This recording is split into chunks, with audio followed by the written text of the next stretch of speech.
ceci n'est pas une recette, c'est une idée. Et l'idée, c'est de faire un risotto avec du butternut. On commence par couper, enfin, on commence par laver très bien le butternut, parce que dans le butternut, tout se mange. Puis on le coupe en deux, on enlève les semences.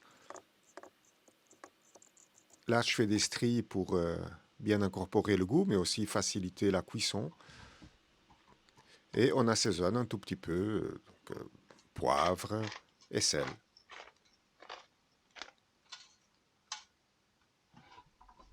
Finalement, au four pendant plus ou moins 1 heure à 180 degrés. Pendant ce temps-là, je vais préparer de quoi assaisonner mon poulet. Dans ce cas-ci, un peu d'échalote, un peu d'ail. Et je coupe mon poulet en tout petits morceaux.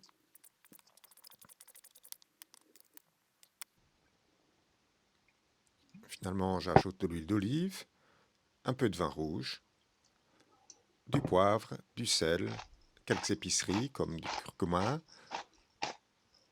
ou d'autres épiceries, un peu ce qu'on a envie et ce qu'on a sous la main. Et finalement, je le réserve au frigo, dans ce cas-ci, pendant environ 4 heures. Et je prépare le parmesan, car qui dit risotto dit parmesan.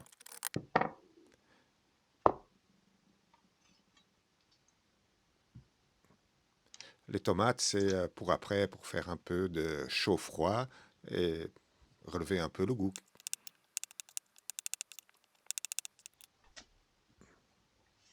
Indispensable aussi du persil, qui va me servir principalement pour le risotto. Entre-temps, mon butternut est prêt, et là, il est fondant, il est délicieux.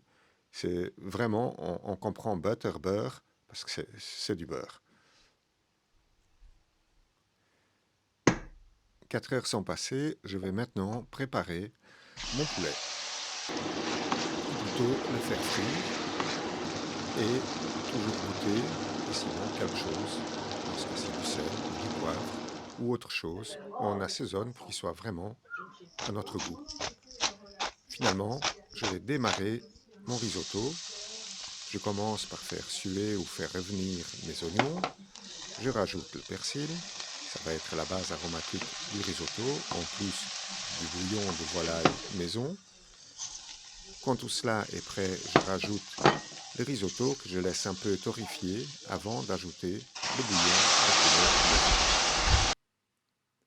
Et alors le truc, c'est toujours très très bien mélanger pour vraiment libérer l'amidon, ce qui va donner énormément d'onctuosité au risotto. Et à la fin, je rajoute le potiron, ou plutôt le butternut. Très très bien mélangé à nouveau, ce risotto devient de plus en plus onctueux. Et finalement, ici j'ai abaissé la cuisson, la température, et je mélange le parmigiano. Une fois qu'il est bien mélangé, je rajoute un peu de beurre. Et toujours très très bien mélangé. Un peu de citron pour relever le goût. Et là, il est onctueux, il est magnifique. On est prêt pour dresser les assiettes. Dans ce cas-ci, ce ne sont pas des assiettes, mais plutôt des planches en bois, parce que je trouvais que c'était plus rustique avec ce repas. J'ai garni le butternut avec le risotto, un peu de décoration, et c'est prêt pour aller à table